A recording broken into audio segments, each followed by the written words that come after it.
자, 그러면 이제 우리 오늘은 이제 등록 파트 보도록 합니다. 자, 우리 교재 74페이지.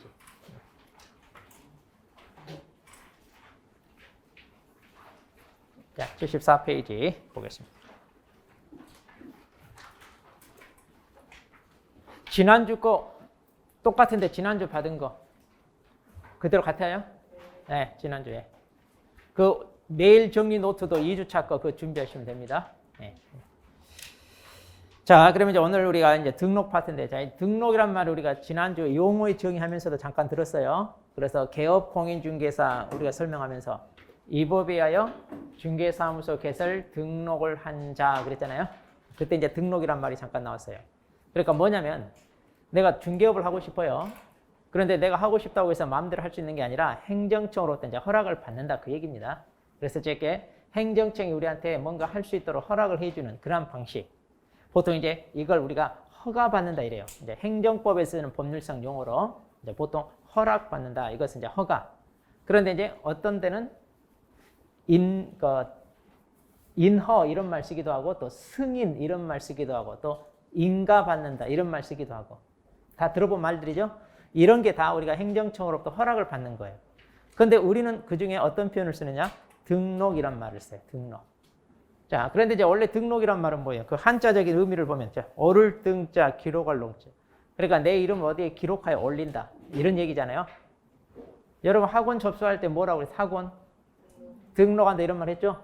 그러니까 학원 등록한다는 얘기는 뭐예요? 학원에 접수해서 내가 여기 자리에 앉아 강의를 들을 수 있게끔 그 자격을 부여받는다 그거잖아요. 그러니까 이것도 같은 말이에요. 자, 같은 말. 자, 그래서 이제 우리가 등록을 받고 중개업을 합니다.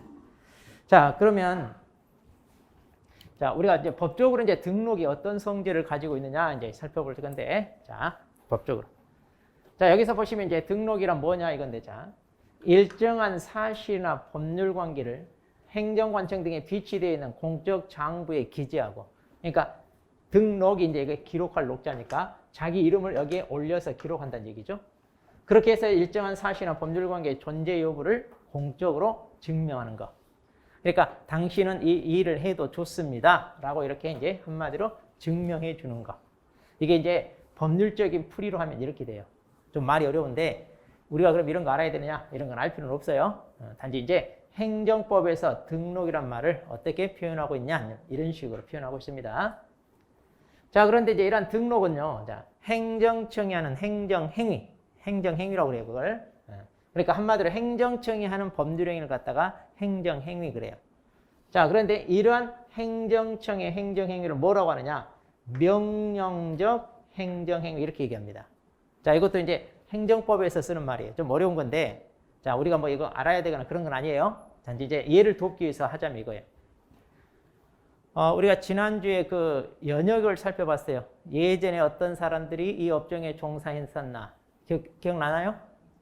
그래서 가장 오래된 표현, 이 부동산 중개를 했던 가장 오래된 사람, 그거 뭐라고 그랬어요, 우리? 거간. 네. 그래서 거간꾼 이렇게 했잖아요. 네. 자, 그러니까 예전에 자, 이 업종에 종사하는 사람들이 있었잖아요. 자, 그렇게 해서 이제 쭉 우리가 연역을 살펴봤는데, 자, 우리가 인간이 살아가는데 가장 중요한 자유 중에 하나가 뭐냐면 직업의 자유예요. 우리가 먹고 살기 위해서는 당연히 중요한 기본권 중에 하나인데, 자, 우리는 직업의 자유가 있어요. 그럼 내가 원하는 직업 자유롭게 선택할 수 있잖아요. 자, 그런데 내가 하고 싶다고 해서 마음대로 할 수 있냐? 그게 아니라 마음대로 할 수 없는 직업도 있죠. 대표적으로 뭐가 있어요, 이제? 변호사 하고 싶다고 해서 자기 마음대로 해요? 안 되죠. 변호사 자격 취득해야죠. 의사 할 수 있어요, 없어요? 배 째는 건 할 수 있죠, 우리가. 꿰맬 수도 있어, 바늘로. 살리냐, 죽이느냐, 이것은 좀 달라. 그러니까 한마디로 의사 하고 싶다, 의료, 면허를 취득해야 돼. 그러니까 이렇게 전문 직종에 종사하는 사람들은 자기가 하고 싶다고 해서 할 수 있는 게 아니라 그 일을 할 수 있을 만한 자격이나 전문 지식이나 이런 걸 갖춰야 돼요. 그렇게 해서 이제 그걸 갖췄다고 판단하여 행정청에서 인정을 해줘야 그 직업에 종사할 수 있는 거예요. 자, 그러니까 우리 직업도 마찬가지. 우리도 공인중개사라고 하는 전문 자격을 취득하여 그 다음에 법에서 규정하고 있는 그 적법 절차를 거쳐서 행정청으로부터 이렇게 허락을 받아야 우리가 이 중개업을 할 수 있는 거예요. 우리도. 자, 그런데 이제 여기서 명령적 행정행위라는 건 뭐냐면 원래 우리 인간은요, 먹고 살기 위해서 자기가 원하는 직업, 자, 자유롭게 할 수가 있습니다. 이렇게 자유롭게. 근데 이제 자유롭게 하게끔 이제 이렇게 내버려두면 어때요? 이 업종에 종사하는 사람들이 많아지죠. 그러다 보면 어때요? 경쟁이 생기고. 경쟁이 생기면 어때요? 다툼이 생기죠? 자, 분쟁이 발생해. 그래서 이제 내가 더 많이 벌기 위해서.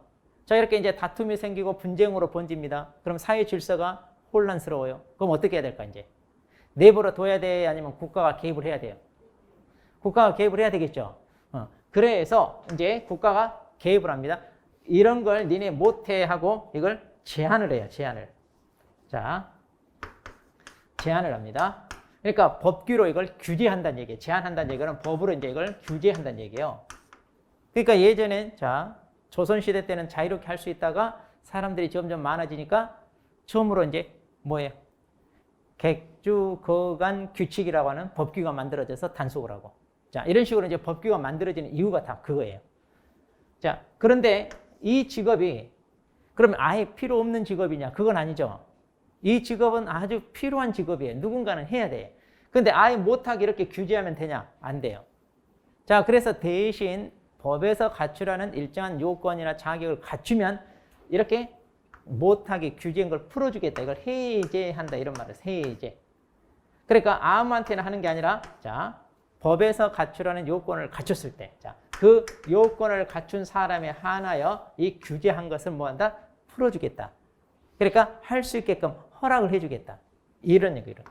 그러니까 이런 식으로 법에서 규제한 거를 이렇게 일정한 요건을 갖춘 사람에 한하여 이걸 풀어서 할 수 있게끔 허락을 해주는 이러한 행정청의 행위를 뭐라고 하느냐? 명령적 행정행위라고 그래요. 자, 이런 걸 그렇게 규제했던 것을 풀어서, 자, 풀어서 이렇게 할 수 있게끔 자, 해주는 거. 이걸 명령적 행정행위. 그러니까 이제 허가받는다, 우리가 승인받는다, 인가받는다, 인허받는다, 등록받는다 이런 것들이 다 뭐예요?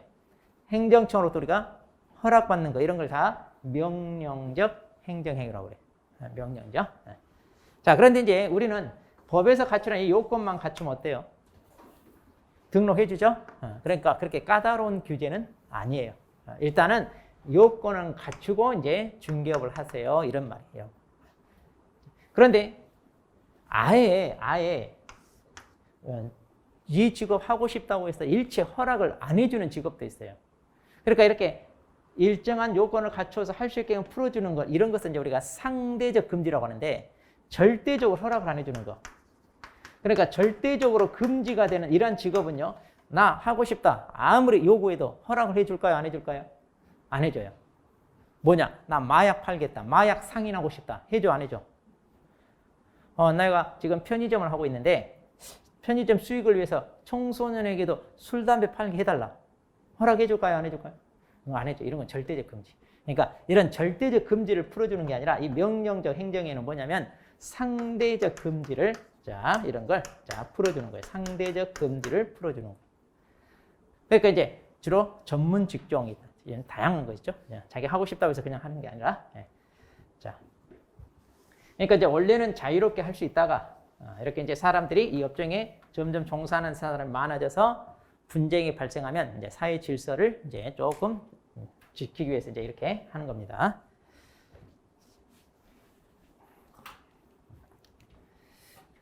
자, 그러면 또 우리 등록의 이제 법적 성격 그러는데, 자, 그럼 우리가 이제 등록을 받는 건 어떤 성질을 갖나요? 근데, 자, 여기서 적법 요건이나 말 그대로 등록을 받고 우리가 중개업을 해야 법에 적합한 행위예요.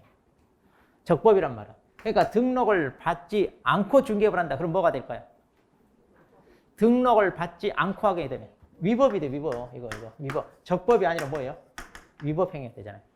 그러니까 우리가 중개업을 하려면 당연히 등록을 받고 해야지 적법한 중개업. 그러니까 등록을 받지 않고 하게 되면 뭐예요? 우리가 말 그대로 이제 무등록 중개업 이러잖아요. 그럼 무등록 중개업은 뭐예요? 위법. 그럼 이 사람 처벌 어떻게 해요? 하면 이거 3년 이하의 징역 또는 3천만 원 이하 벌금 받아요. 그러니까 우리는 등록을 받고 해야죠. 근데 우리 주변에 어때요? 이거 없이 하는 사람 많이 있어요, 없어요? 많아요, 이런 사람. 이런 사람들. 그래서 이제 여러분들은 그런 사람들이 이제 조금 이제 배제되고 전문 자격 취득한 여러분 이 업계에 뛰어들어서 해야 돼요. 그러다 보니까 이제 아직 따가지고 뭐 사람들이 지금 포화 상태고 사무실도 많은데 어떻게 잘 될까요? 이런 얘기 하는데 이런 사람들은 조금 이제 정리가 되면 그래도 괜찮은데 아직도 이런 사람이 많은 거예요. 그래서 이제 이런 사람을 이제 단속을 해야 되는데 이제 단속하는 게 쉽지가 않아. 구청에 담당 직원이 한 명이야. 그러면 자 여기 연재구만 하더라도 어때요? 중개사무소가 몇 개 있을 것 같아요? 수백 개 있겠죠. 수백 개가 아니라 뭐 엄청 많겠죠. 그럼 이걸 단속하러 일일이 다니면서 제대로 단속이 될까요? 자, 적법하게 등록을 받고 중개업을 하는 사람만 수백이에요. 그런데 불법적으로 하는 사람까지 하면 엄청 많겠죠? 힘들어. 그래서 이제 이런 사람들을 여러분들이 자, 신고나 고발을 하게 되면 뭐 하겠다? 자, 포상금 주겠다 해가지고 이제 이런 제도가 도입이 되는 거예요. 그래서 이제 이런 사람들 건당 얼마씩 주느냐? 50만 원 해가지고 그래서 이제 신고해 주세요. 그럼 우리가 단속을 하겠습니다. 대신 여러분들한테 포상금 드리겠습니다. 네, 이런 식으로. 자, 그 다음에 이제 기속적 행정행위. 자, 이것도 좀 말이 어려워. 아까 우리가 명령적 행정행위란 말을 했죠. 자, 그런데 여기도 또 마찬가지 행정행위인데, 그럼 행정청이 하는 행정행위가 여러 가지 이제 구분이 되는데, 또 여기서는 이제 기속적 이런 말을 쓰네요. 자, 기속이란 말은 뭐냐? 멜, 기자, 묶을, 속자. 단단히 붙들어 맨다, 이거. 자, 단단히 붙들어 매놓으면 움직여요, 못 움직여요? 못 움직이죠. 그러니까 이걸 구속받는다, 이래. 그러니까 무슨 얘기냐면, 아까 우리가 법에서 갖추라는 요건을 갖추고, 자, 나 중개업 하게끔 허락 좀 해주세요라고 신청을 하면, 이제 이 요건을 갖췄는지 검토해서 어때요? 이제 이게 중개업을 하게끔 허락을 해줘야 되잖아요. 그러니까 이제 등록을 해줘야 되잖아요. 그런데 기속적 행정행위란 말은 뭐냐? 법에서 갖추라고 하는 이 요건을 갖췄어. 그럼 무조건 뭐에 등록을 해줘야 돼. 그러니까 자기네가 재량권을 행사해서 등록을 해줄 수도 있고 안 해줄 수도 있고 이거 안 돼요. 법에서 갖추라는 요건만 갖췄으면 무조건 등록을 해줘야 돼. 그러니까 이걸 기속이다 이래. 구속받는다. 그래서 이제 우리가 그렇게 까다로운 규제는 아니에요. 그러니까 허가받으라, 우리가 허가받으라 이런 말 많이 들어봤죠. 허가 같은 경우는 뭐냐면, 허가 같은 경우 이것은 이제 재량입니다. 재량. 허가 같은 경우는. 그러니까 허가 받기 위하여 여러분 행정청에 찾아가잖아요. 그럼 법에서 갖추라는 요건을 갖췄다 하더라도 행정청이 재량권 행사할 수 있어요. 무조건 허가해 주는 게 아니에요. 그런데 우리는 자, 뭐다? 기속이다, 이거 기속. 그러니까 우리가 허가가 아니라 등록이니까 예전에 초창기 때는 허가였는데 지금은 등록으로 바뀌어서 규제가 완화된 거예요. 그러니까 만약 여러분이 사무실을 내고 싶은데 자, 어느 지역에다 사무실 내려고요? 그러면 이제 행정청이 거기는 투기가 상당히 많이 벌어지는 곳인데 당신 거기 가서 투기하려고 그러지. 허락 안 해줘 하고 거절할 수 있다 없다? 없다 이 말이에요. 또 당신 인상이 왜 그래? 인상이 왜 그렇게 더러워? 사기꾼 같이 생겼는데 이런 거 돼 안 돼? 또 왜 그렇게 못생겼어? 하고 허락 안 해준다 이런 거 있다 없다? 없다 이거예요. 천만다행이에요 지금. 허락 못 받을 뻔했어요? 했을 뻔했죠 우리? 그래 안 그래? 안 그래? 안 그래. 다 허락받아. 그러니까 이제 사람을 상대하는 직업 인상도 중요해요. 그래서 여러분들 보니까 다들 좋아. 합격할 만해. 또 너무 좋아도 안 돼. 너무 좋아도 사기당해. 그러니까 적당히 우리가 생겨. 자, 그 다음에 대인적 성격이라는 말은 인적 요소를 검토해요. 그러니까 등록을 신청하잖아요. 그럼 이 사람이 중개업을 제대로 할 수 있는지 없는지 그 사람에 대한 요건을 검토해요. 그렇게 해서 등록을 해준다 그 얘기예요. 그러니까 이제 이 사람이 자격을 취득했냐 안 했냐, 또 이 사람이 실무교육 받았냐 안 받았냐, 또 이 사람이 결격사유에 해당되느냐 안 되느냐. 그러니까 이제 이 중개업이 어때요? 아무나 할 수 있는 거 아니잖아요. 그래서 이제 하자나 결함 있는 사람들은 이 업종에 종사하는 걸 배제해야 돼요. 이제 그런 게 이제 결격사유인데, 자, 그렇게 그 사람에 대한 요건을 검토해서 등록을 해줘요. 그러니까 여러분이 중개사무소를 낼 만큼 자기 건물을 가지고 있냐, 이렇게 물적 요소를 검토한다 안 한다? 그거 안 해요. 그러면 건물주만 중개업하게? 그럼 말이 안 되잖아요. 그러니까 건물 같은 거 없어도 내가 그 건물을 사용할 수 있는 권한만 부여받으면 되니까 그런 물적 요소는 검토하는 게 아니에요. 인적 요소를 검토해요. 자, 그래서 그 인적 요소를 검토하니까 등록을 받게 되면 등록의 효력이 일신 전속적인 성질을 갖는 거예요. 일신이란 말은 딱 한 사람 한 사람. 딱 그 한 사람에게만 전적으로 귀속된다 이거예요. 그러니까 등록을 받으면 이 사람이 그 등록을 다른 사람에게 양도 대여할 수 있다 없다? 없어요. 이런 이전성이 없는 거예요. 그 사람이 사망하면 그 자식이 물려받아 살 수 있다 없다? 없다 이거예요. 그런 거 안 된다는 얘기예요. 자, 그래서 오직 등록을 받은 그 사람에게만 인정된다 그 얘기입니다. 이게. 자, 그리고 이제 영속성이란 말이 이제 뭐냐? 계속 지속된다 이거죠. 우리가 등록을 한번 받으면 그 효력이 쭉 지속된다. 이거. 그래서 여러분 이제 사망하지 않는 이상, 또 스스로 내가 그만두겠다 해가지고 폐업을 하지 않는 이상, 또 법을 어겨서 이제 등록이 취소되거나 그러지 않은 이상은 한 번 등록을 받으면 쭉 지속돼. 자, 우리 운전면허 어때요? 운전면허는 갱신해야 돼, 안 해야 돼? 갱신해야 되잖아요. 근데 우리는 이거 갱신제도 있다 없다? 없어요, 이거는. 그러니까 등록 받으면 쭉 가는 거예요. 근데 이 법도 초창기 때는 있었어요. 그래서 한 번 등록을 받으면 5년간 유효. 그래서 5년이 지나면 다시 갱신해야 돼. 근데 이제 그게 이제 삭제되고 바뀌었어요. 내가 시험 공부를 8년에서 합격했는데 5년밖에 못하게 하냐. 이렇게 이제 반발이 심했죠. 그래서 이제 없앴어요. 자, 그래서 쭉 지속된다. 자, 이런 성질. 자, 우리 교재 74페이지, 그리고 75페이지 쭉 이렇게 나와 있잖아요. 자, 시험에는 그렇게 안 나와요. 이런 내용이 시험에 나오진 않고 단지 등록이 뭐냐, 이걸 이해하기 위한 차원에서 한번 살펴봤습니다.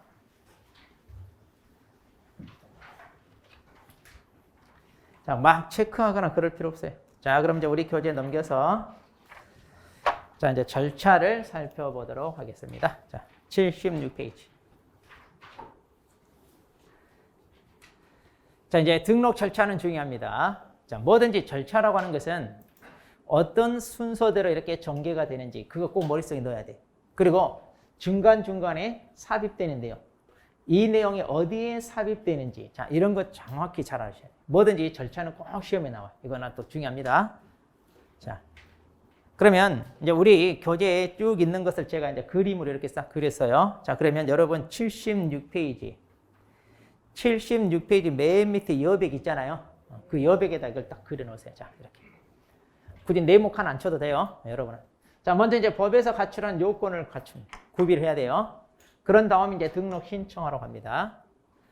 그럼 이제 등록 관청, 우리가 행정청이니까 등록 관청이라고 얘기하는데, 자, 등록 관청에서 이제 이런 요건을 갖췄는지 검토를 하겠죠. 그런 다음에 이제 이 요건을 갖추면 등록 처분을 해줍니다. 이제 말하자면 허락을 해준다 이 얘기예요. 아까 이거 뭐라고 그랬어요? 기속이라고 그랬죠?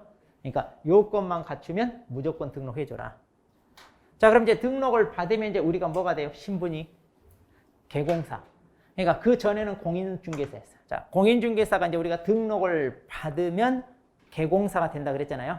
자, 그래서 이제 등록을 받으면 이때 이제 우리는 개공사로 바뀌어요. 자, 그럼 이제 중개업을 할 수 있는데 바로 할 수 있냐? 그게 아니에요. 등록증을 발급받아야 돼. 그런데 등록증을 등록 처분하면서 바로 주는 게 아니라 뭔가 조치를 취해야 이걸 준다고 그래요. 자, 그게 뭐냐? 이제 그게 이제 자, 보증 설정이라는 게 있어요. 자, 이건 나중에 또 자세히 배우고 하는데, 자, 보증 설정. 우리가 중개를 하다가 잘못하여 거래 당사자들에게 피해를 입혀요. 그럼 이제 손해가 발생합니다. 그런데 이제 부동산이 상당히 고가다 보니까 손해액도 어때요? 굉장히 커. 그러다 보면 즉각적으로 배상을 해주기가 어려울 수 있죠. 그래서 이제 안전장치를 위해서 이제 보증 설정 제도를 두는 거예요. 그러니까 당신이 혹시 못 갚으면 누군가 대신 갚아줄 수 있게끔 그런 장치를 마련하자, 일종의 보증 세우는 것처럼. 자, 자세한 건 나중에 하고요. 그래서 이제 등록을 받으면 제일 먼저 보증 설정해야 돼. 그렇게 해서 이제 보증 설정했다고 등록관청한테 이제 신고를 하게 되면 이제 등록관청이 등록증을 교부를 해줍니다. 그럼 이제 여러분들 이 등록증을 이제 사무실에 어떻게 다 게시했다. 이걸 걸어놔야 돼, 이거. 자, 사무실에 이걸 걸어놓고 원본을, 그리고 이제 본격적으로 업무를 하게 돼 있습니다. 자, 그럼 이제 이 흐름, 자, 이 흐름을 잘 머릿속에 넣어 두시고, 그리고 이제 우리가 이 내용 하나하나 이제 살펴볼 거예요. 자, 하나하나 살펴.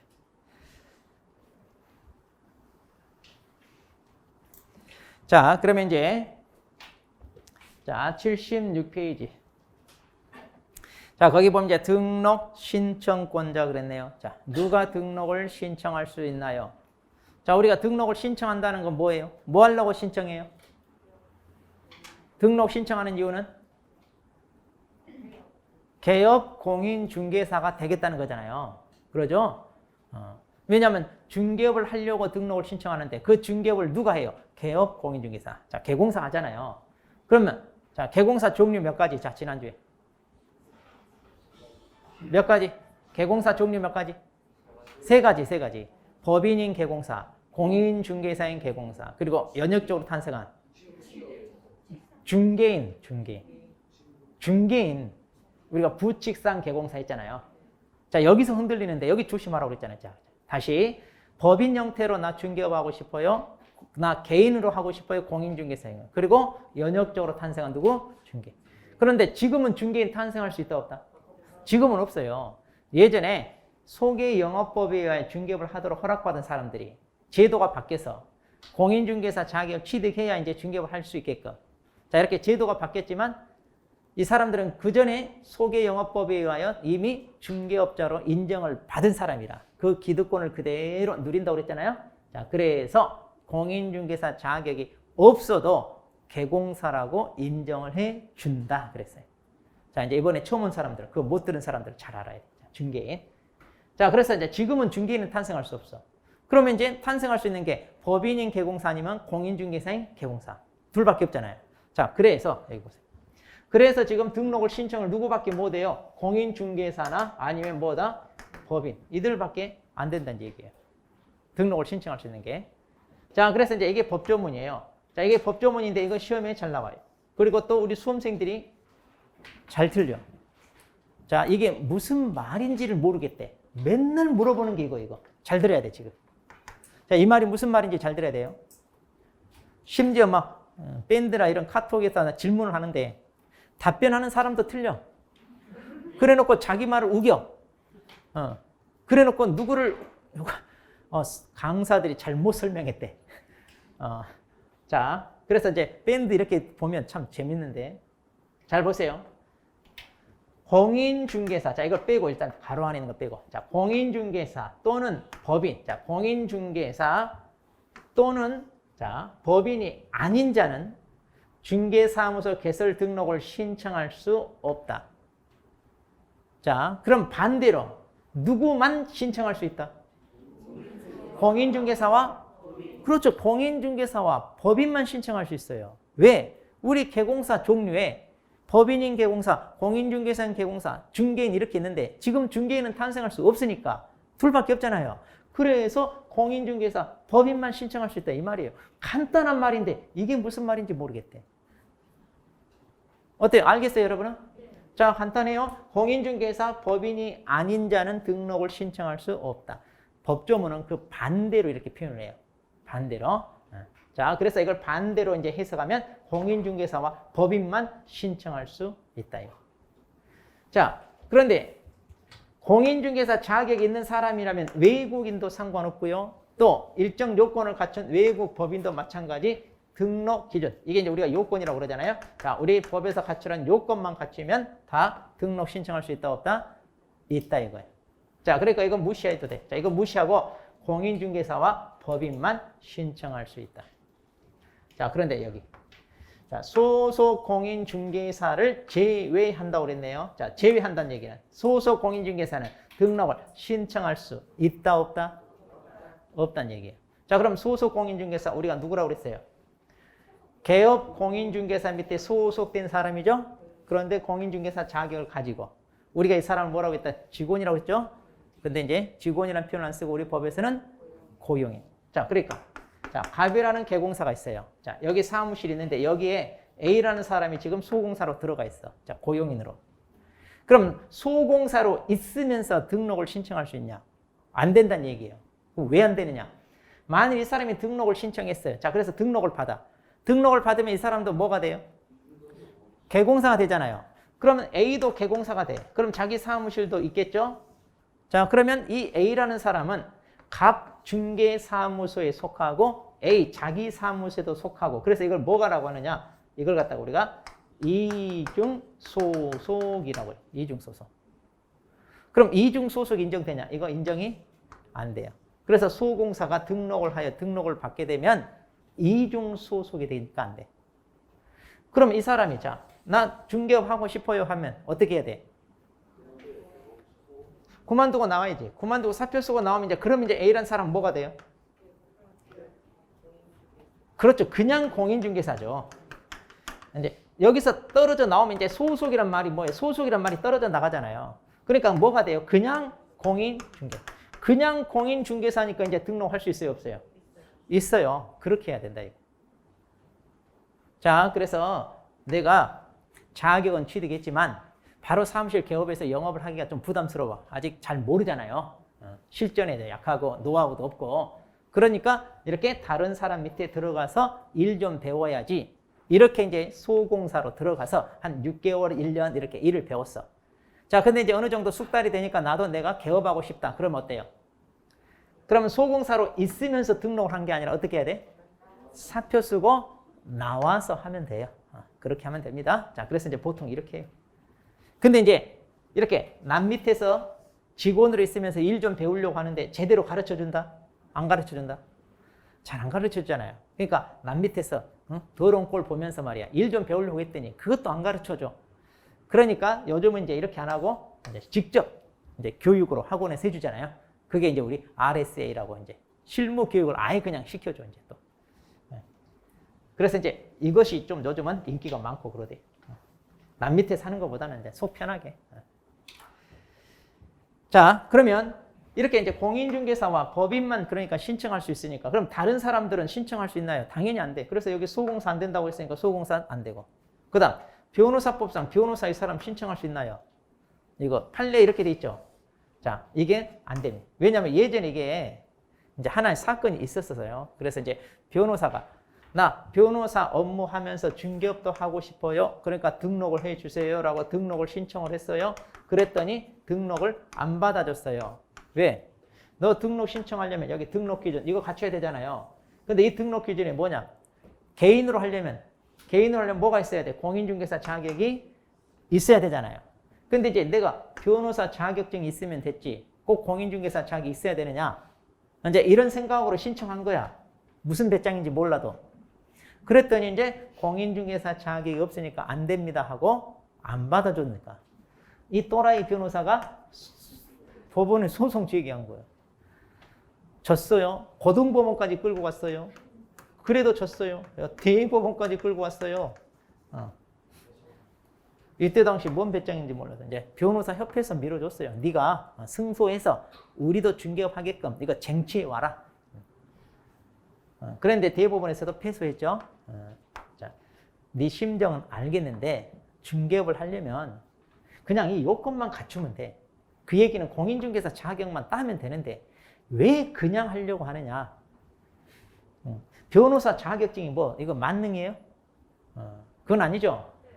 그건 아니에요. 그러니까 변호사 자격증 있다고 해서 이것도 할 수 있는 게 아니라 하고 싶다면 공인중개 자격을 따라 이거예요. 근데 얘네들은 공인중개사 자격을 딸 실력이 돼, 안 돼? 안 돼. 얘네들 머리로는 안 되거든. 그러니까 힘드니까 그냥 하려고 이렇게 막 먹겠다 이런 거예요, 지금. 감히 말이야. 변호사 자격증 가지고 어디다 대들어. 말이 안 돼. 이거 돈만 있으면 요즘 다 따고 하는데. 그러잖아요. 그러니까 레벨이 달라요. 우리하고 레벨이 다르니까 니네도 중개업하려면 뭐 해라? 자격 따와라. 그럼 해주겠다. 그래서 이제 이 판례가 있어요. 변호사 자격증 있다고 해서 할 수 있다 없다? 없다. 그럼 간단해요, 이제. 자, 등록은 누가 하나요? 누가 한다고요? 공인중개사와 법인만. 그 얘기입니다. 그 다음. 그럼 이제, 자, 거기 76페이지, 이제 등록관청 놔두고 절차. 자, 77페이지로 갑니다. 그럼 이제 공인중개사와 법인이 등록을 신청하기 위해서 이제 갖춰야 될 요건이 어떻게 되나요? 이제 그 요건이에요. 자. 그럼 먼저 공인중개사가 갖춰야 될 등록 기준. 자, 여기서 이제 우리 법조문은 등록 기준 했는데 이게 이제 뭐냐면 이게 이제 등록, 자, 요건이라고 보시면 돼요. 자, 그럼 공인중개사에 갖춰야 될 요건이 뭐나요? 지금까지 시험에 단 한 번도 빠지지 않고 출제되는 게 바로 이거예요. 등록기준. 자, 이거 꼭 기억해야 돼. 자, 먼저 공인중개사. 이 사람이 등록을 하기 위해서는 뭘 받아라? 실무교육을 받아야 돼요. 자, 실무교육이 뭐냐? 우리가 이제 시험 공부하면서 이론적으로 어떻게 중개가 이루어진다는 거 알잖아요. 근데 이제 막상 자격을 땄다고 해서 이론적으로 공부한 내용을 그대로 다 접목시켜가지고 실제 영업에서 써먹을 수 있냐? 못하죠? 아마 맨 처음에 사무실 딱 하면 전화 벨소리만 울려도 가슴이 철렁할 거예요. 뭐라고 응대를 해야 될지 몰라, 우리는. 계약서 쓰면서 손 떨려, 안 떨려? 이거 어떻게 써야 되는지도. 베테랑, 아니, 5년, 10년 한 사람도 그거 잘못 쓰고 막 그러는데 뭐. 그러니까 실무교육이라는 게 뭐냐면 이제 실무적으로 어떻게 합니다라고 이렇게 좀 가르쳐 주는 게 있어요. 그거 좀 배우는 거예요. 근데 이제 이거 짧은 시간에 얼마나 우리가 많이 배우겠어요? 한 4일 동안 해요. 하루에 8시간씩 4일 동안. 그럼 4, 8은 32에서 32시간 딱 이수하게 이렇게 돼 있는데 이거 가지고는 많이 부족하죠. 자, 그 다음에 이제 중요한 게, 자, 이거 조금 이따 자세히 배우고요. 자, 중개사무소 확보해야 돼. 영업을 하기 위한 장소. 얼마 전에 또 우리 합격생이 저한테 전화 와서 물어보죠. 이번 32 합격생이. 32 합격생. 이번에 사무실 하나 내려고 했는데, 자, 지금 사무소가 여기 이랬잖아요. 건축물 대장에 기재된 건물에다 설치하라 그랬잖아요. 그럼 여기서 건축물 대장에 기재된 건물이란 말은 이제 적법하게 말하자면 지어진 건물이에요. 그래야 건축물 대장이 나와요. 그럼 여러분 주택은요? 건축물 대장 있어요, 없어요? 다 있어요. 다 있잖아요, 주택. 적법하게 지어진 거면. 근데 이제 방이 하나 비었으니까 거기다 사무실 낼 수 있나요? 이렇게 물어보대. 왜? 건축물 대장에 기재된 건물이니까. 근데 우리 법에는 구체적으로 이제 언급이 없지만 용도가 적합해야 돼요. 그러니까 용도가 적합하다. 여러분 이제 공법 시간에 건축법 배우잖아요. 건축법 배우면 쭉 건축 용도가 나와. 1종이냐 2종이냐 해가지고 쭉. 혹시 진도 거기 나갔어요, 안 나갔어요? 아직 안 나갔어요? 앞으로 배울 거예요. 거기에 보면 1종 근린생활, 2종 근린생활 또는 일반 업무시설 이런 용도로 지어진 건물이어야 돼요. 그러니까 주택이라 하더라도 주택에다 사무실 낼 수 있냐? 안 됩니다. 주택은 안 돼요. 용도가 적합해야 돼요. 자, 어쨌든 건축물 대장에 기재된 건물에다 말하자면 설치를 해다. 이 말은 적법하게 지어진 건물. 그러니까 뭐가 불법 건물은 된다, 안 된다? 또 안 된다는 얘기예요. 자, 그리고 여기 가설 건축물 대장은 제외 그랬네요. 이 말은 뭐냐? 아하, 가건물에다 사무소 설치할 수 있다, 없다? 없다는 얘기예요. 그러니까 가건물도 안 됩니다. 자, 그래서 이제 건축물 대장에 기재된 건물 그러는데 이제 건축물 대장이 어떤 역할을 하느냐? 일종의 호적 역할을 하는 거예요. 우리 사람 태어나면 어때요? 호적이 올린다 이러잖아요. 건물도 마찬가지. 자, 없던 건물이 새로 지어졌어. 그럼 여기에 건물이 존재한다는 것을 어때요? 호적이 올려야 돼. 그 역할이 뭐다? 건축물 대장. 건축물 대장. 그렇게 해서 이제 건축물 대장이 이제 기재가 됩니다. 자, 그런데 여기 뭐라고 이제 사용 승인 등을 받아 그랬어요. 자, 여기서 사용 승인. 자, 우리가 이제 건물을 짓습니다. 우리 학원만 보세요. 상당히 많은 사람이 앉아 있는데 이렇게 다중 이용 시설이라고 그러잖아요. 그럼 이렇게 많은 사람이 이용하니까 어때요? 안전이 중요하죠. 그래서 건물 같은 경우는 이제 건물 짓고 나서 각종 안전 검사를 다 거쳐야 돼요. 그렇게 해서 이제 자, 화재가 났을 때 시설이며 대피로며 그다음에 요즘은 또 지진도 우리 많이 발생하죠. 그래서 이제 지진과 관련된 내용도 설계에 들어갔는지, 자, 진도 얼마까지 견딜 수 있게 되어 있는지 이런 거. 특히 건물은요, 굉장히 그런 검사가 많아요. 그리고 요즘은 또 암 유발한다고 해가지고 뭡니까? 그런 석고 뭐 비슷하게 뭐 이런 거 다 요즘 철거하고 그러잖아요. 그러니까 그런 거 사용하면 안 돼. 자재도. 자, 그렇게 해서 이제 각종 이런 안전 검사가 들어갑니다. 그렇게 해서 최종적으로 이제 사용 승인이 떨어져야 돼. 사용 승인이 떨어지면 이제 그 다음 건축물 대장에 기재가 돼요. 그런데 사용 승인을 받았지만 아직 건축물 대장에 기재가 안 되었어요. 절차상으로 조금 시간이 걸려서. 자, 이랬을 때는 어떠냐? 이렇게 사용 승인을 받았다면 괜찮아요. 아직 건축물 대장에 기재가 되지 않았다 하더라고요. 주로 이제 어디가 그러냐면 아파트 단지 내 있잖아요. 대규모 아파트 단지가 들어서면 이제 단지 입구에 뭐야? 아파트 상가, 단지 내 상가 있죠? 거기는 경쟁이 어때요? 경쟁이 치열하잖아요. 그 아파트 단지 안에 살고 있는 사람들만 상대해도 어느 정도 영업이익이 나오니까 거기는 서로 입점하려고 경쟁이 치열해. 그러다 보니까 미리 계약을 해서 얼른 확보를 해야 돼. 자, 그러다 보니까 아직은 건축물 대장의 기재가 안 됐어도 막 이렇게 서로 이거 확보하려고 이렇게 해서 여기다 사무실 내는 경우 있어요. 자, 그래서 사용 승인이 떨어졌다면 그러면 아직은 괜찮다 이런. 자, 그 다음에 이제 여기 뭐라고 돼 있냐? 자, 그러면 내가 사무실을 확보해야 되는데 꼭 건물 소유자여야 됩니까? 그건 아니에요. 우리가 건물 소유자, 건물주만 그럼 중개업을 할 수 있다 이렇게 되죠? 그건 아니고 내가 이 건물을 소유하지 않고 있다 하더라도 그럼 어떻게 하느냐? 건물 소유자와 전세권 설정 계약하든가 임대차 계약을 하든가 이런 식으로 자, 사용 권한만 확보하면 돼. 대부분 우리가 임대차 계약하죠? 그래서 이제 한 2년 정도 약정해서 계약을 통하여 내가 그 건물 사용할 수 있는 권한 이거 부여받아.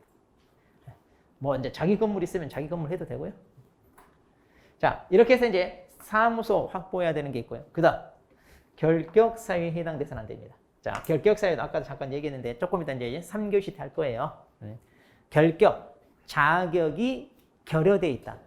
그러니까 내가 중개업을 하고 싶다고 해서 내 마음대로 할 수 있느냐? 그게 아니라 우리가 하는 것은 뭐예요? 상당히 고가의 부동산입니다. 또 거래와 관련해 법률 관계가 복잡해요. 그러니까 그런 업무를 할 수 있을 만한 전문 지식도 있어야 되고 그 다음에 어때요? 나름대로 노하우도 있고 이런 게 필요하잖아요. 그런데 우리가 의뢰인 입장에서 이런 일 처리를 맡길 때 어때요? 믿을 만한 사람한테 맡겨야 되잖아요. 신뢰할 만한 사람. 그래야 안 그래요? 그런데 뭔가 함량이 미달된 사람이 있어요. 하자나 결함 있는 이런 사람들한테 이런 일을 맡기겠어? 안 맡기겠어요? 안 맡길 거 아니에요? 자, 그래서 뭔가 하자나 결함이 있는 사람들은 이 업종에 종사하는 걸 배제하자 해가지고 결격 사유를 두고 있어요. 자, 이거 조금 이따 이제 자세히 보면 되고요. 자, 그럼 이제 공인중개사로 내가 등록을 하여 중개업을 하려면 이제 갖춰야 될 요건이 이렇게 있습니다. 크게 이제 세 가지. 자, 실무교육 받아야 되고, 사무소 확보해야 되고, 결격사에 해당돼서는 안 되고. 물론 당연히 뭐예요? 공인중개사 자격은 취득해야죠. 자, 그래서 우리 교재 보시면 자, 77페이지. 거기 첫 번째 박스가 이거예요. 자, 거기 공인중개사 자격이 있어야 된다. 당연한 얘기고 이건. 그 다음에 이제 결격사에 해당되지 마라. 그 다음 디귿번에 건축물 대장에 기재된 건물에다 자, 사용 권한 확보하시오 그랬고, 그 다음 네 번째 신청일 전, 등록 신청일 전 1년 이내에 시도지사가 실시하는 실무교육을 받았을 거 그랬죠? 자, 근데 실무교육 이런 내용은 이제 조금 이따 자세히 볼 거예요. 자, 일단 놔두고요. 그냥 실무교육 받아라. 이 정도만 해놓으세요. 자, 그 다음에 이제 두 번째, 그럼 이제 법인으로 갑니다.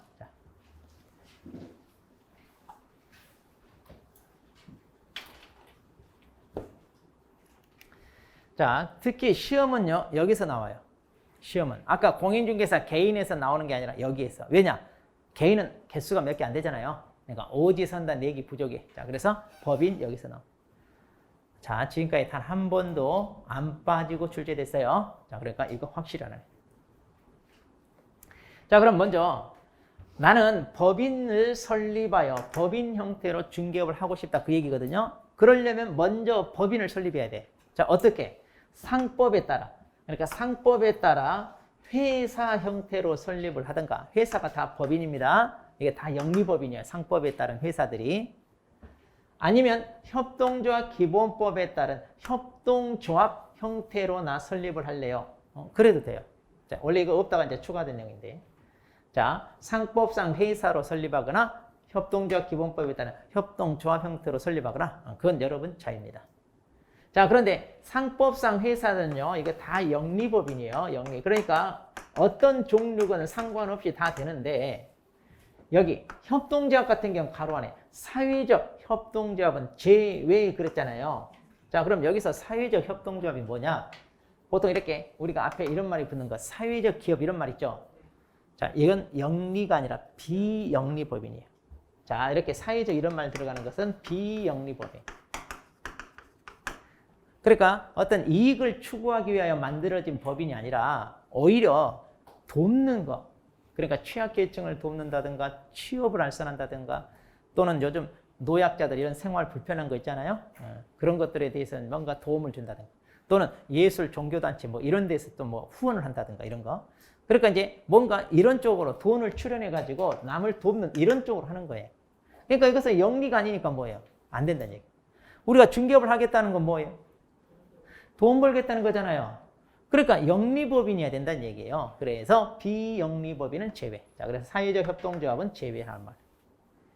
자, 그러면 이제 이 둘 형태로 이제 법인을 설립해요. 자, 그런데 조건이 있어요. 또 뭐냐? 자, 자본금이 5천만 원 이상이어야 됩니다.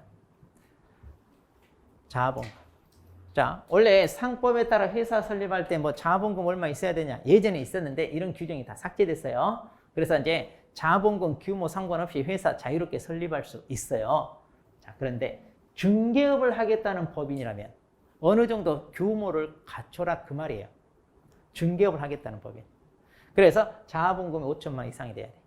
자, 이거는 우리 중개사법에서 요구하는 내용입니다. 중개사법. 그 다음. 자, 우리가 이제 회사 한다, 설립한다. 자, 돈을 벌겠다 이거잖아요. 그러면 이제 무슨 업종에 종사해서 돈을 벌려고 이게 있어야 될 거 아니에요. 자, 그러면 사업의 종류가 어때요? 우리나라에 수천, 수만 가지잖아요. 그럼 그 많은 업종 중에서도 중개업을 하겠다는 법인이라면 아무 업종이나 하겠다고 이렇게 설립하면 안 돼요. 그래서 우리 법에서 정해놨어요. 자, 법정 업무. 자, 법에서 직접 규정하고 있는 업무. 자, 우리 법 몇 조에서? 제14조에서. 그러니까 우리 중개사법 제14조에서 규정하고 있는 업무가 있는데 그 중에 뭔가 하나 하겠다고, 자, 그 중에 하나 하겠다고 설립된 법인이어야 된다는 얘기예요. 그럼 이제 이 법정 업무가 총 몇 가지 있냐? 이거 7가지가 있어요. 7가지. 그럼 이제 이 7가지는 나중에 이제 또 배울 거예요. 여기에 이제 대표적으로 우리 중개업도 있고요. 그리고 이제 중개업 외에 또 다른 업종이 이렇게 6가지가 있습니다. 6가지. 그래서 이제 우리가 중개업을 하겠다, 아니면 이 6가지 중에 뭔가 하나 하겠다라고 설립된 법인이 등록이 되고, 여기서 언급하고 있지 않은 다른 업종을 하겠다고 설립된 법인이라면 등록이 된다, 안 된다? 안 된다. 그런 업종은 중개업 못 한다는 얘기예요. 자, 그래서 이제 이거 우리가 나중에 자세히 배울 겁니다. 자세히. 자, 여기 이제 샘플로 이제 그런 얘기는, 자, 페이지 넘겨주시면, 자, 78페이지. 자, 78페이지 거기 박스에 보면 나왔잖아요. 그래서 이제 14조 제1항 해가지고 법인으로 하려면 해가지고 쭉 나오잖아요. 그래서 거기 1항에 보면 중개업 및 다음 각 호에 규정된 업무, 그리고 2항에 규정된 업무 외에 다른 업무를 할 수 없다 그랬잖아요. 그러니까 이제 중개업이 하나가 있고, 그리고 1호부터 5호까지, 이거 호라고 읽은다고 그랬어요. 5가지. 그리고 2항에 있는 경공매 알선 대리 해가지고 총 몇 개예요? 7개. 그러니까 중개업이 있고, 그 다음에 5개 있고, 그리고 거기 2항에 하나 있고 해서 총 몇 개? 7개. 자, 이렇게 있어요. 거기 한번 읽어보시면 돼요. 그래서 이제 거기 보시면 이제 상업용 건축물 주택에 대한 관리 등이 있고, 부동산 이용 개발 거래에 관한 상담 있고, 이렇게 쭉 있잖아요. 자, 이거 나중에 합니다. 일단 이렇게 한번 보고만 넘어가세요. 자, 이런 식으로 우리 법 제14조에서 규정된 이 업무 중에 하나를 하겠다고 설립되어야 말하자면 뭐예요? 등록을 받아주고, 이 외에 다른 업종은 등록 받아준다, 안 받아준다? 안 받아. 자, 이것도 이제 나중에 시험에 잘 나와. 어느 정도 잘 나오느냐? 거의 안 빠지고 출제해, 안 빠지고. 나중에 이제 우리가 다음 주에 배울 거예요, 이것도. 그 다음, 자, 회사니까 대표자가 있겠죠? 자, 이 대표자는요, 어떤 사람이어야 됩니까? 반드시 공인중개 자격이 있어야 됩니다. 그냥 회사가 아니라 중개업을 하겠다는 회사니까 반드시 자격이 있어야 돼요. 그리고 이제 이 대표자를 제외한 나머지 임원이나 사원이 있어요. 자, 이들 3분의 1입니다. 3분의 1 이상의 공인중개사 자격이 있어야 돼요.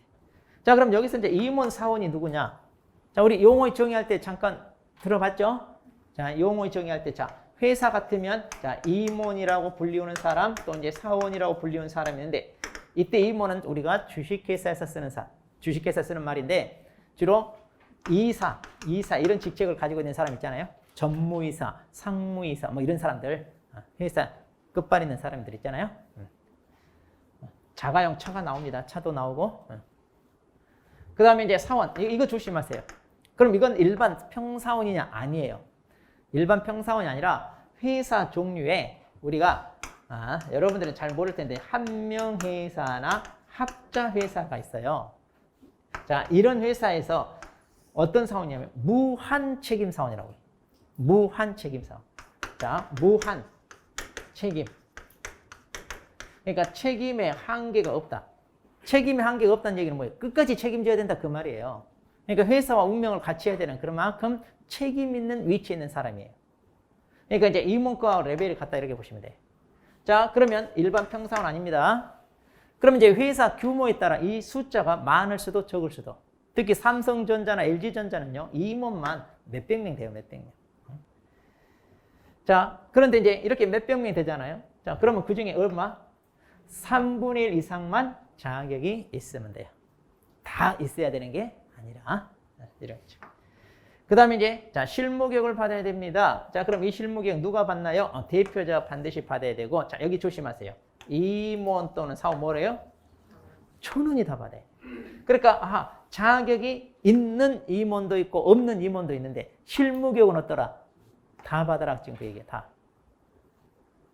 자, 그래서 이거 조심하고. 그 다음에 사무소 확보해야 됩니다. 이건 똑같아요. 좀 전에 말했던 거. 우리가 건축물 대장에 기재된 건물에다 확보해라. 또 사용권한 확보해라. 자, 이것은 똑같고요.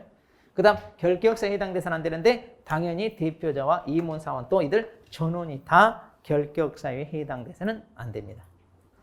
자, 그럼 우리 거기 니을번 봐봐요. 니을번.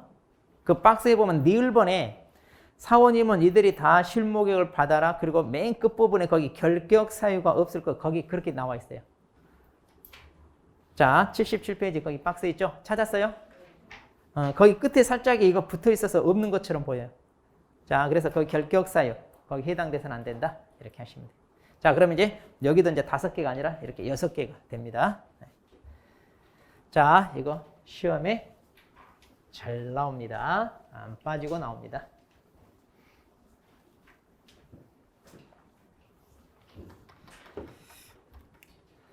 자, 그러면 이제 요건을 갖췄습니다. 이제 우리가 등록을 신청하러 갑니다. 자, 이제 요건을 갖추고 이제 우리가 등록을 신청하러 가잖아요. 그럼 이제 등록 신청하러 행정청 찾아가야 되는데 행정청이 어디에 있나요? 이제 앞으로 오세요, 앞으로. 76페이지.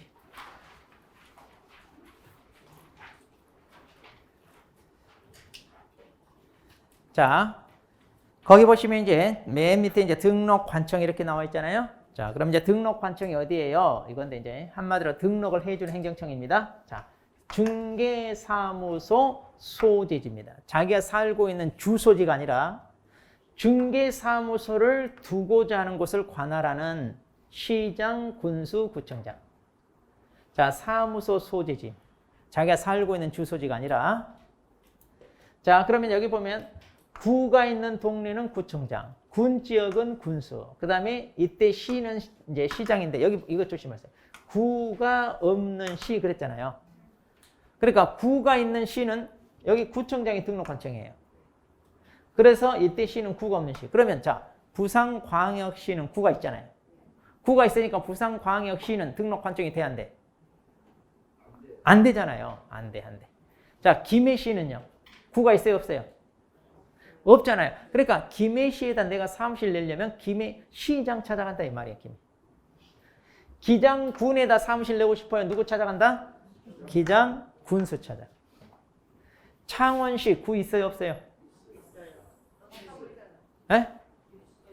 창원시 구. 구 있어요? 거기는 구가 있잖아요. 그러니까 거기는 구청장이 등록 관청이 되고 창원시장은 등록 관청이 안 된다.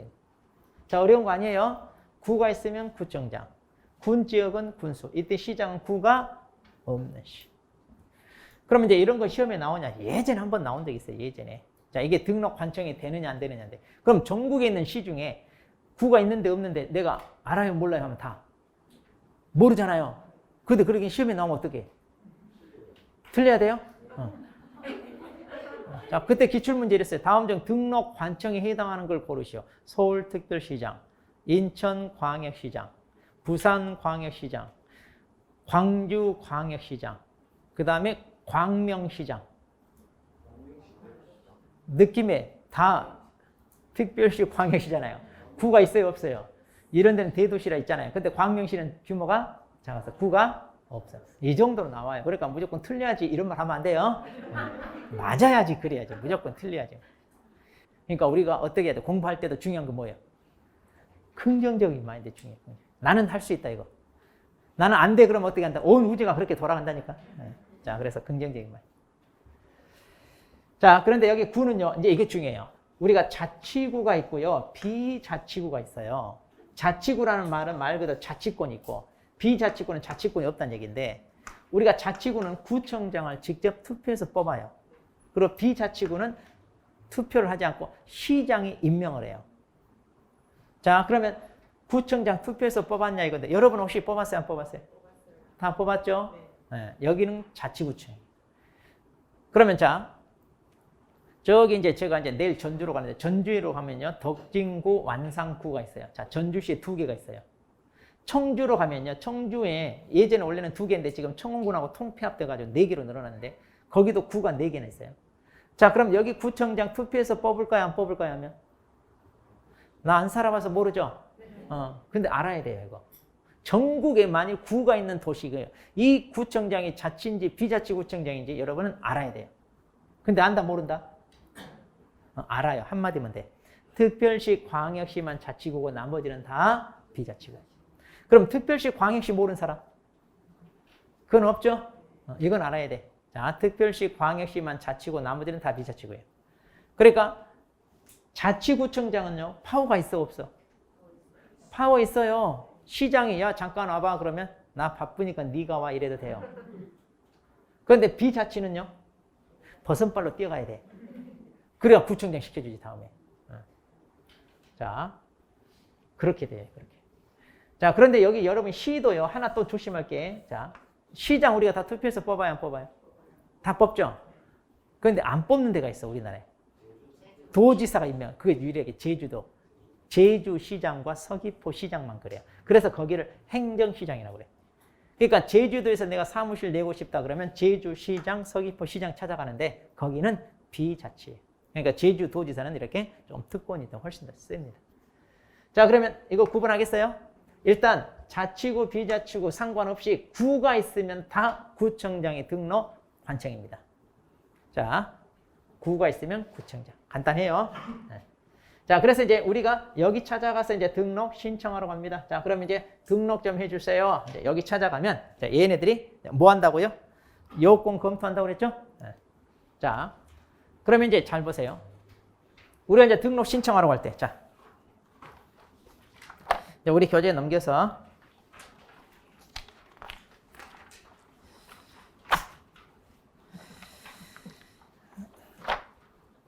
자, 이제 79페이지입니다. 79페이지 보시면 이제 우리가 등록을 신청할 때 구비 서류 들고 간다 이랬잖아요. 자, 그리고 이제 수수료 내야 됩니다. 자, 거기 79페이지 맨 밑에 거기 박스 밑에 보시면 동그라미 3번 등록 신청 수수료 이렇게 돼 있잖아요. 네, 자, 거기 보세요. 그러면 이런 서류를 왜 우리가 들고 가야 하나요? 자, 아까 우리가 요건을 갖추라 그랬잖아요. 그럼 이 요건을 갖췄다는 걸 이걸 입증하기 위해서 그래요. 우리 말로 입증하는 게 아니라 서류로. 그래서 실무교육 받으라고 했는데 저 실무교육 받았거든요. 수료증 4번 들고 가라 이 말이에요. 자, 그리고 이제 자, 여권용 사진은 왜 필요하냐면 우리가 등록증에 이거 사진 붙여야 되거든요. 스캔해서. 자, 그래서 이제 여기에서 사진이 하나 필요합니다. 자, 그냥 반명함판이 아니라 뭐라고요? 여권용 사진입니다. 자, 여권용 사진 특징이 있어요. 여러분 한번 검색해 보면 나와. 이거 법률에서 다 규격 정해놨어요. 그래서 상반신이 어느까지 보여야 되고 얼굴 정면이어야 되고 이마가 보여야 되고 귀가 보여야 되고 뽀샵 처리하면 안 되고 너무 심하게 뽀샵 처리하면 안 돼요. 자, 그렇게 해서 또 얼짱 각도로 약간 틀고 찍고 이러면 돼, 안 돼? 그것도 안 돼요. 그 다음에 실실 쪼개고 찍으면 돼, 안 돼? 그것도 안 돼. 다 그거 정해져 있어. 거기에 맞춰서 찍어. 그래서 이제 이 사진 여러분이 이제 들고 가야 돼. 그래서 나중에 등록증에 딱 쓰게. 그 다음에 사무소 확보 증명서인데, 자, 여기서 그럼 사무소 확보 증명서가 뭐냐면 이거요. 내가 사용 권한을 이거 확보했다는 거예요. 그럼 우리가 어떻게 해요? 임대차 계약한다고 그랬죠? 바로 그 계약서 사본이에요. 계약서. 그러니까 계약서 사본 이거 들고 와라 이거. 조심하세요. 사무소 확보 증명서를 계약서 사본이에요. 근데 우리가 아까 건축물 대장에 기재된 건물에다 확보하라고 그랬잖아요. 그러면 이거. 건축물 대장에 기재됐다는 것은 우리가 입증하는 게 아니라 등록환청 진해가 확인합니다. 진해가 같은 행정청끼리끼리 전산망을 통하여 조회할 수 있어요. 그러니까 등록환청이 확인한다는 얘기는 진해가 이제 전산망을 통하여 간단하게 조회할 수 있는 것은 자기네가 조회한다 그런 얘기예요. 그래서 괜히 번거롭게 서류 들고 와서 제출하고 이렇게 안 한다 그 얘기예요. 요즘 이제 행정 절차가 간소화돼서 이제 앞으로 계속 이제 이런 서류도 다 필요 없어집니다. 요즘. 그러니까 실무계획도 이제 전자적으로 확인 가능합니까? 필요 없다 그랬잖아요. 그러니까 우리가 식당 갈 때 요즘 코로나로 스캔하는 거 있죠? 그런 것처럼 실무계획 받을 때도 내가 이렇게 딱 그런 장치가 돼 있어서 수료했다 이러면 필요 없다는 얘기예요. 자, 그 다음에 여기 조심하세요. 자격증 우리가 이거 제출하나요? 예전에는 자격증 사본 제출했어요. 근데 지금은 안 합니다. 왜냐? 자격증 사본 제출하라 했더니 사람들이 자격증 자체를 위조해서 제출해. 그래서 아예 자격증은요, 등록 관청이 누구한테? 시도지사한테 직접 뭐예요? 확인합니다. 이 사람 자격증 준 적 있느냐? 그러니까 합격했는지 안 했는지 바로 확인합니다. 그러니까 이제는 자격증 위조할 수가 있어요, 없어요? 이제 없어요, 지금은. 그러니까 이것도. 그 다음에 이제 법인 같으면 반드시 이제 등기를 해야 되는데 예전에는 등기부 떼가지고 제출했거든요. 근데 지금은 이제 전산망을 통하여 조회가 가능하니까 필요 없다는 얘기예요.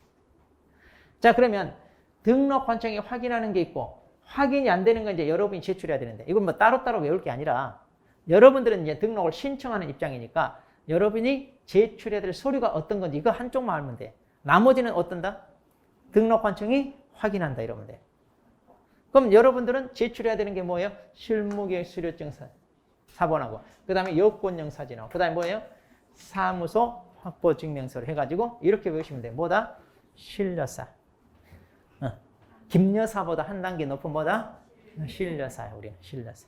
자, 그래서 신뢰사 입증한다 이러면 돼요. 그리고 이제 수수료 내야 돼. 우리가 행정증 찾아갈 때 항상 공짜가 없어요. 자, 근데 이때 수수료 조심하세요.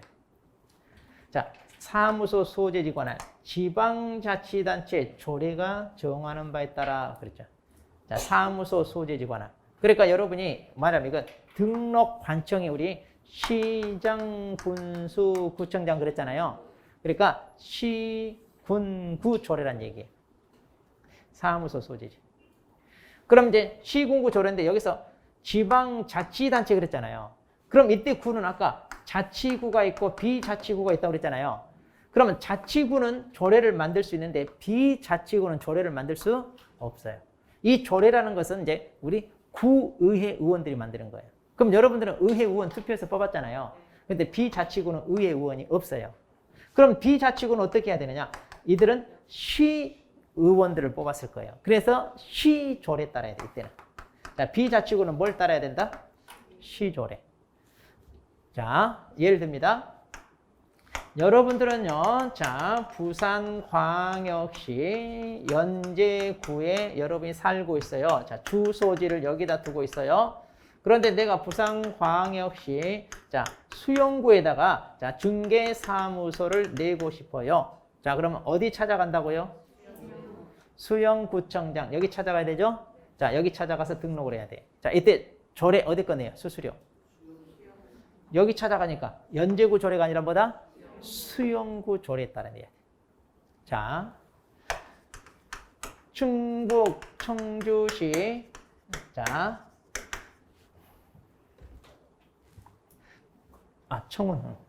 청원구에다가 내가 사무실 내고 싶어요. 자, 여기 청원구는 비자치구입니다. 자, 등록 신청하러 어디 가야 돼?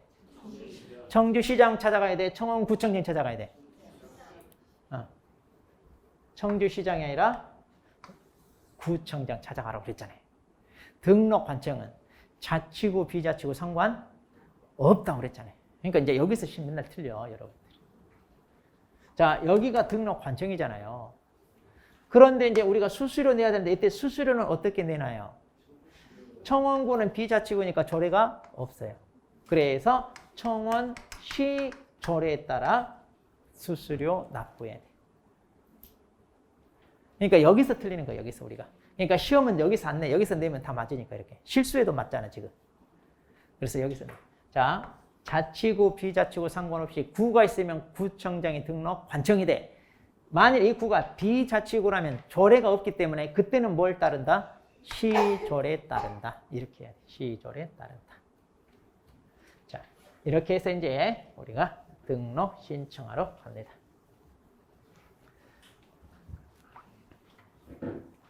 자, 그러면 이제 잠깐 쉬었다가 이제 그 다음 절차 우리 보도록 합니다.